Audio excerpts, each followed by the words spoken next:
Hey guys, welcome back to my channel. Before we dive into the video, make sure to subscribe and ring the bell icon. Let's dive in. From the outside, Emily and I looked like the perfect couple. Successful, married, social. But behind those smiling photos and clinking champagne glasses, there was a truth that only I carried in silence. Hook, at every party, she mocked him and flirted with other men. He stayed silent. Then one night, he turned the tables and became the star. At every gathering, every dinner party, every office event, she found a way to mock me. Sometimes through jokes, sometimes through her actions. She'd laugh loudly when I spoke, correct me in front of people, and when someone complimented me, she'd smile and say, "You don't know him like I do. He's not that impressive." Everyone would laugh. I would too, but only to hide the sting. It didn't stop there. Emily enjoyed attention, especially male attention. She'd stand too close to other men, touch their arms, giggle at their jokes, and glance at me just to make sure I saw it. I never created drama. I stayed respectful, calm, silent. People thought I was too passive, maybe even weak. But in reality, I was just waiting. Waiting for the day she pushed me far enough to do what she never expected. That day came at a close friend's birthday party. She was in a red dress, drink in hand, and surrounded by a group of guys. She laughed and said, "Honestly, I don't even know why he's here. He barely fits in with successful people." Everyone chuckled. My heart didn't break. It just went silent. I looked at her, smiled politely, and walked away. Not in anger, but in decision. That night, I didn't argue or ask why. I didn't shout, didn't cry. I simply stopped trying. I invested all my time into my work, my fitness, my peace. I slept early, woke early, stopped chasing her texts, stopped begging for respect. She thought I was just sulking and would return to normal.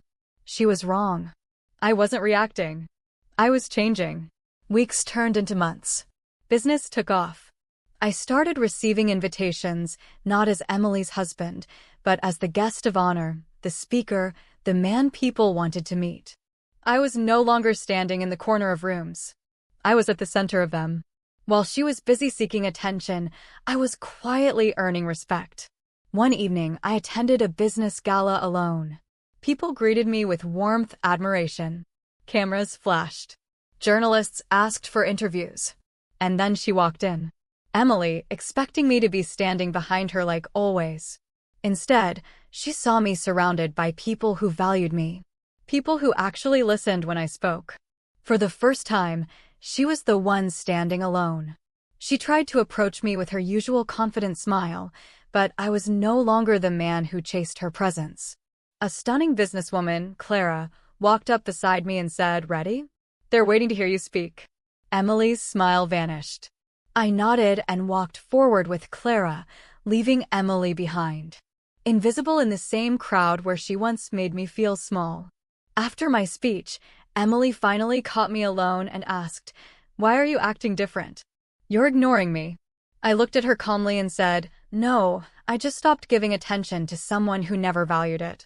She blinked, stunned. No anger in my voice, no sadness, just truth. From that night, the roles changed. She started trying, texting me more, complimenting me in front of others, holding my arm at parties. The same woman who once ignored me while laughing with strangers now stood closer, afraid someone else might take my place. But I wasn't cruel. I wasn't seeking revenge. I was simply done. Her friends began to notice it too. They whispered. She used to treat him like a joke. Now she looked scared to lose him. She felt it. The balance had shifted. She was no longer the star in the room. I was. And the worst part for her, I didn't even do it for revenge. I just outgrew her. "Hook," she begged, "don't leave me behind." He said one calm line, then walked away in peace, while she stood alone. One night, she finally broke. "Please," she whispered. "I know I was wrong. I shouldn't have treated you like that. Just don't leave me behind." I sighed and said, "Emily, I never left you. You walked away first. Every time you made me feel small in front of people. I just chose not to follow anymore." She looked at me silently, realizing that attention from strangers wasn't love, and that love from someone who truly cared doesn't last forever if you keep breaking it. I walked away, not in anger, but in peace.